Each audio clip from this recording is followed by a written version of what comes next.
আজকের লেসেন্সে আমরা দেখবো যে মাদারবোর্ডের যে B2B কানেক্টর হয়, B2B কানেক্টরের নিচে যদি কোনো কারণে পয়েন্ট বা ট্র্যাক কেটে যায়, তো সেটা আমরা কিভাবে জয়েন্ট করব। আমার এই B2B কানেক্টরটা এভাবে লাগানো ছিল, তো এইখানটাতে দেখলাম আমি একটা আমার পয়েন্ট অলরেডি কাটা রয়েছে। তো ওই পয়েন্টটাকে আমরা কিভাবে রিপেয়ার করব, আজকের লেসেন্সটাতে আমরা দেখবো এই পয়েন্টটা আমি কিভাবে রিপেয়ার করব। তো প্রথমে তো আমি এটাতে আগে একটু ক্লিন করে নেব। প্রথমে একটু জুম আউট করে নিচ্ছি। জুম আউট করার পরে আমি দেখব যে হ্যাঁ, প্রপার দেখা যাচ্ছে, কোনো সমস্যা নেই। এবার আমি এটাতে একটু স্ক্র্যাচ করে নেব। স্ক্র্যাচ করে আমি ফার্স্ট ওর লেয়ারটাকে তুলে নেব। যে মাস্কিংটা করা রয়েছে, মাস্কিংটা আমি আগে তুলে নেব।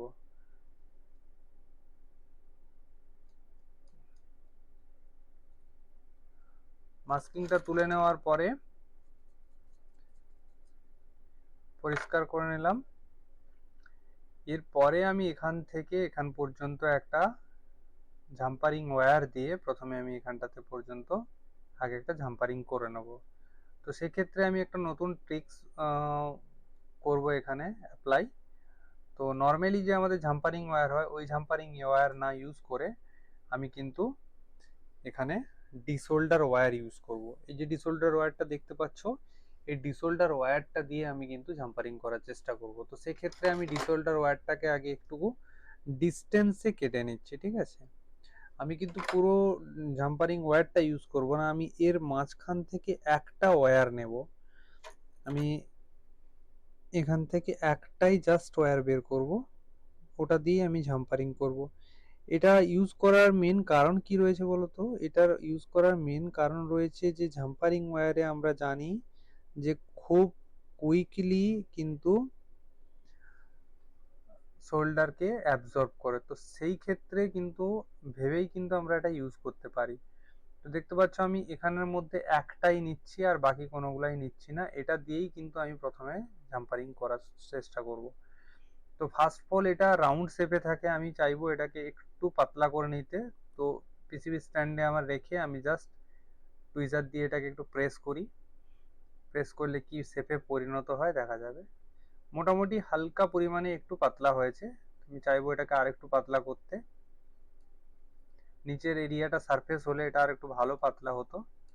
তো মোটামুটি একটা পাতলা হয়ে গেছে এটা। আমি এই এরিয়াতে নিয়ে এসে এটাকে এই পজিশনে যদি রেখে দিই, তাহলে মেবি এটাতে প্রপার পরিমাণে শোল্ডার হয়ে যাওয়া উচিত। তো আমি এটাকে আর একটু পাতলা করার চেষ্টা করব।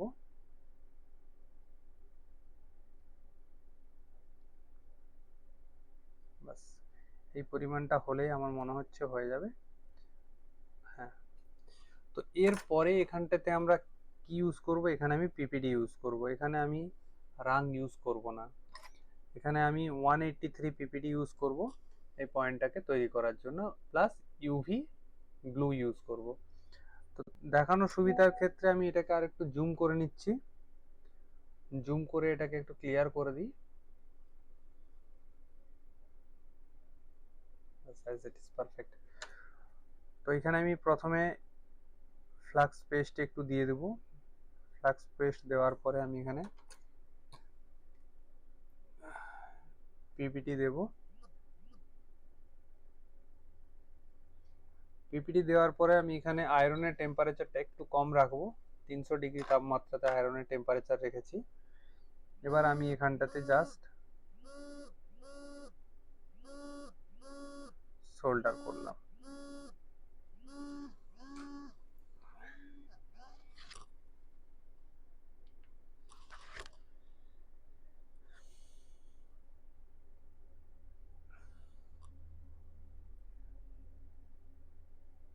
যেটা আমি অলরেডি ওখানে একটু পাতলা করে নিয়েছিলাম, ওটা আমি এখানটাতে রেখে হালকা করে ফ্লাক্স পেস্ট আবার দেব এবং এটাতে আয়রন দিয়ে সোল্ডারিং করার চেষ্টা করব।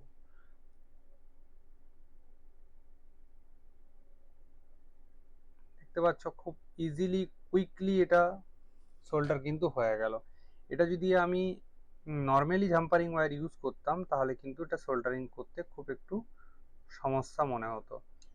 তো আমি এটাকে মোটামুটি কেটে নিলাম আমার পরিমাণ মতো, যতটা লাগবে আমার। এরপরে আমি এটাকে ক্লিন করে নেবো। ক্লিন করে এটাকে আমি ইউভি মাস্কিং করে দেবো, যাতে এটা এদিক ওদিক নড়ে না যায়।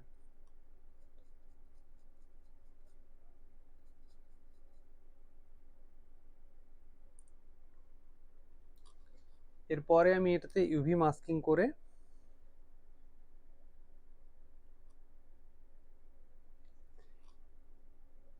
ছোট ছোট কাজ, বাট এটাতে একটু টাইমের ব্যাপার থাকে, প্লাস একটু ট্রিক্স লাগাতে হয়, তাতে কি হয় খুব সুন্দরভাবে প্রত্যেকটা কাজ করা সম্ভব হয়ে থাকে। তো আমি এটাকে ইউভি মাস্কিং করে দিলাম, যাতে এটা আমার নড়ে না যায় বা খুলে পড়ে যাওয়ার কোনো সম্ভাবনা না থাকে। কেন আমি যদি এটাতে আমার ঘুরে যখন আমি কানেক্টরটা ফিক্স করব, তো সেক্ষেত্রে আমাকে হিট প্রয়োজন আছে, তো হিট করাতেই কিন্তু ওটা নড়ে যাবে। তো সেক্ষেত্রে আমি এটাকে ইউভি মাস্কিং করলাম খুব কুইক শোকানোর জন্য। আমি এখানে ইউভি মাস্কিং লাইটের সঙ্গে সঙ্গে আমি 250 হিট রেখে লাইটলি হালকা করে হিট করে দেবো। তাতে কি হবে, ইউভিটা আমার খুব কুইকলি ড্রাই হয়ে যাবে। এক তো লাইট দিচ্ছি, তার উপরে হালকা করে হিট দিয়ে দেওয়াতে খুব কুইকলি কিন্তু ইউভিটা লাইট ড্রাই হয়ে যাচ্ছে। তো এটা খুব ফাস্ট কাজ করার জন্য আমরা অ্যাপ্লাই করে থাকি।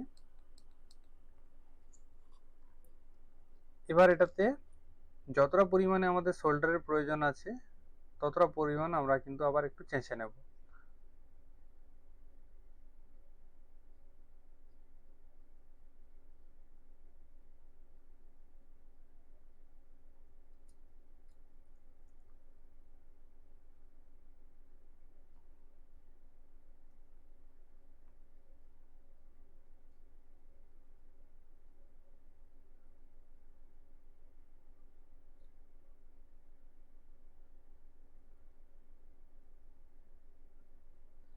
এর উপরে আমরা আবার কি করব, ফ্লাক্স পেস্ট দেব আর একটু পিপিটি দিয়ে আমরা পয়েন্টটা তৈরি করে নেব।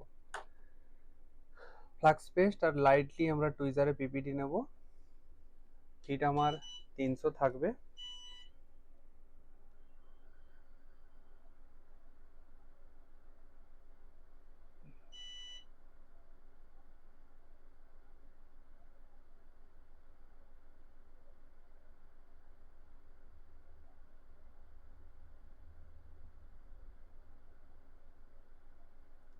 দেখতে পাচ্ছ বাকি পয়েন্টটার মতো কিন্তু আমি যে পয়েন্টটা তৈরি করলাম সেটা সেভাবেই রেডি হয়ে গেল। তো এটাতে আমি লিকুইড দিয়ে ক্লিন করে নেব। ক্লিন করে নেওয়ার পরে আমি আবার ওই B2B কানেক্টরটাকে আবার মাদারবোর্ডে ফিক্স করব।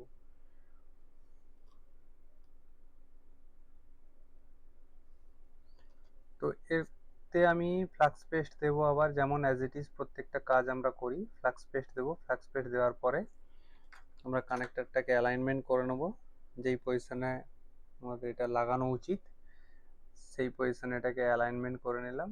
করে নেওয়ার পরে আমরা হিট প্রয়োগ করব। আমি এই মুহূর্তে 360 হিট টেম্পারেচার ইউজ করছি। তার কারণ হচ্ছে আমি কিন্তু নিচের সারফেস বেস পরিষ্কার করিনি। বেস পরিষ্কার না করাতে আমি হাই টেম্পারেচার ইউজ করছি এবং খুব ফাস্ট এটাকে লাগানোর চেষ্টা করব, যাতে এটা খুব ফাস্ট লেগে যায়।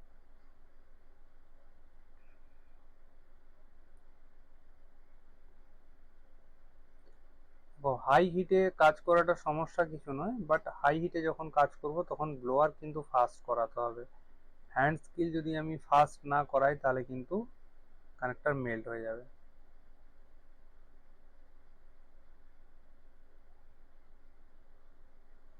দেখতেই পাচ্ছ কানেক্টরটা অটোমেটিকলি সে তার প্লেসে বসে গেল। এবার আমি অ্যালাইনমেন্ট করে নেবো যে আমার কতটা কোন দিকে অ্যালাইনমেন্টের প্রয়োজন আছে।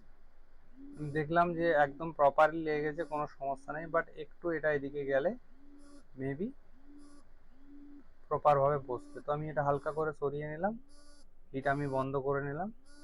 অ্যাজ ইট ইজ আমার কানেক্টরটা যেমন ছিল ঠিক তেমনভাবেই কিন্তু কানেক্টরটা আমার বসে গেল। এবং যে পয়েন্টটা আমি সোল্ডারিং করেছিলাম সেটা কিন্তু অ্যাজ ইট ইজ আমার যেমন ছিল ঠিক অ্যাজ ইট ইজ তেমন হয়ে গেল। এবার কোনো একটা পয়েন্ট ড্যামেজ হয়ে যাওয়ার পরে সেটা তো আর অ্যাকচুয়াল ফরম্যাটে ফিরে আসে না।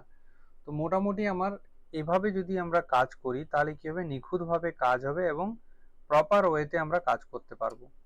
তো আজকের লেসেন্সে আমরা দেখলাম যে B2B কানেক্টরের নিচে কোনো যদি ট্র্যাক লাইন কেটে যায় তো ওটা কিভাবে আমরা রিপেয়ার করব এবং ওটা ঘুরে আবার ফিক্স করব।